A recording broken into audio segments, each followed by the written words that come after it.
নামবো না চাচা, আমার বিয়ে দিছে না আব্বা, আমি গাছ থেকে লাফ মেরে মরবো। বলো শালোর বাপকে।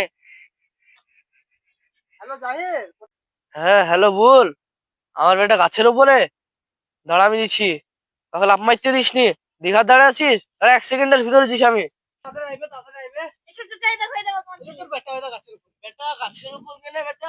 আব্বা আমার বিয়ে দাও, নয়তো নামবো না, আমি গাছ থেকে লাফ মেরে মরবো। নিজের পায়ে দাঁড়াও, তারপর বিয়ে করবো। শালোর বেটা বিয়ে করবে? আরে বোকাচোদা, তো কার পায়ে দাঁড়িয়ে আছিবে? আমি নিজের পায়ে দাঁড়িয়ে আছিবে। শালো কার বিটির সাথে বিয়ে করবি রে? আমি ওই পাড়া মুস্কানের সাথে বিয়ে করবো। নামো বেটা নামো, বিয়ে দেবো।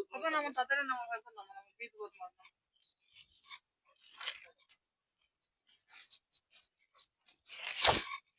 চলো আব্বা বিটা দিয়ে আনো গা, চলো চলো। ধরো চাচা, চলো। শালোর বেটা বিয়ে করবে। আমার ভুল হচ্ছে, হ্যাঁ আমার ভুল হচ্ছে, ক্ষমা করে দেন।